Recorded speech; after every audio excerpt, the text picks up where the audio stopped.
Hi, and welcome to the fourth podcast now for the online theory course. Today I'm going to talk a little bit about the article for this week, the Rafter article on phrenology, and then talk a little bit about the visuals, what I've seen so far, and some advice I can give you to kind of incorporate into your next assignment in that regard. Before I get into that, I've been kind of tracking the statistics for these videos, and it looks like a pretty large percentage of you. I think there's about 135 students in the class, and well over half of that number of you are obviously watching the videos because there's about 80 to 90 views for each lecture video. Oddly, there are far more views of these weekly podcasts. So what that tells me is that many of you are watching the podcast, so watching this right now, but not necessarily watching the video lectures.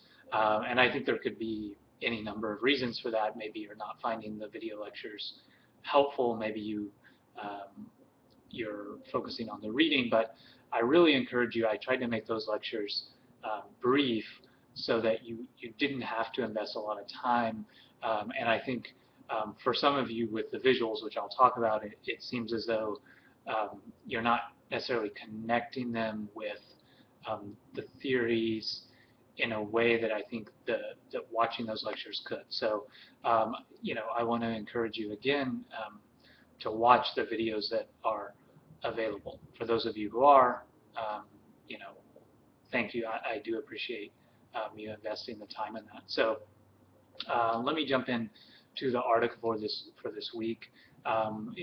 It's about phrenology, which is essentially what Lombroso did when he went in and he measured different components of people's skull structure and head structure to classify them into those different typologies of criminals that I talk about in the lecture. So Nicole Rafter sort of in her article argues that, as you probably have gathered, phrenology has been kind of labeled as pseudoscience, and it's almost a joke amongst criminologists, and even in pop culture, people joke about this. Rafter argues that some of this criticism is warranted, but some of it's not. That really phrenology, it was born out of the Enlightenment period, the late Enlightenment, when people started to think about how can we make things more scientific? How can we make things more empirical? Which means we can test them, we can validate them or invalidate them using science and the scientific method. As part of this, phrenology, people had kind of a limited grasp of neurological structure and function, meaning the structure and function of the brain.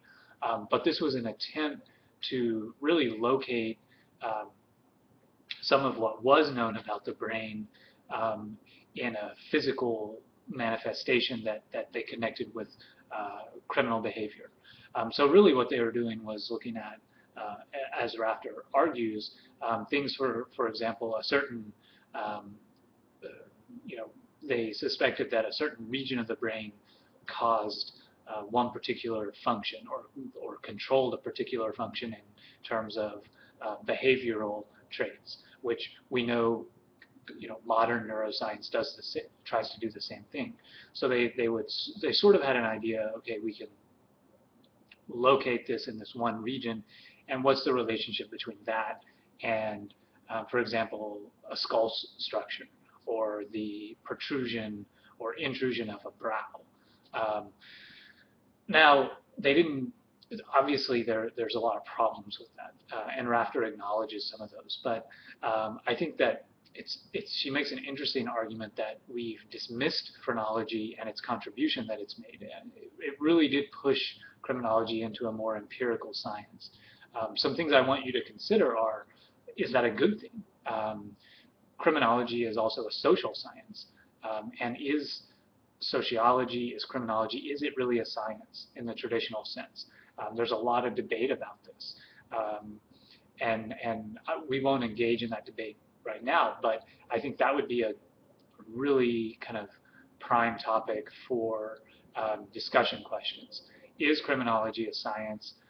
Does its roots in phrenology, what role does that play in its kind of conceptualization as either a science or not? Do some people push back, some criminologists push back against that scientific label because of phrenology? Those are important questions to ask. And what does that say for criminal justice? You know, if criminal justice agencies and the government, they're really into evidence-based policies, at least on the surface. That doesn't necessarily play out all the time, but if that's the case, could we have more of an impact on policy and criminal justice practice if we kind of embrace that empirical scientific label? But how do we do that without kind of associating it with, for example, phrenology in a way we don't want it to be associated with that? Another criticism of phrenology, obviously, is that it's prone to racism, classism. So an important question is, you know, are there subjective prejudices embedded within that? So certain bone structures, certain genetic structures, if those are ethnically, racially, or you know, connected to sex or gender in some way, that's problematic. So in that respect, you know, do biosocial theories or biological theories of crime today kind of face those same criticisms? Sometimes they do. So a question is, are biosocial theories of crime today, are they still labeled as pseudoscience? Or are they labeled as more scientific than criminological theories? That's something I want you to think about. And again, those are areas you might want to explore in your discussion post. Again, coming back to Rafter's article, since you want to tie it in with the literature. So that's kind of an overview of some of the things that I think are important about the article. Obviously, there's more, and you need to read it, but those are some things to get you thinking. In terms of the visuals, I guess the first thing to say is that the marks will be posted for this first round by the end of the weekend. So far, the ones that I've looked at, there's been some really great ones, and there's been some that have kind of missed the mark in certain ways. They've all been very creative for the most part, but I'll give one kind of strong piece of advice that I think applies to a lot of these across the board, and that's that you need to remember that the objective of this assignment is to get you to try to convey a complex idea or set of ideas in a visual format that itself is not necessarily complex.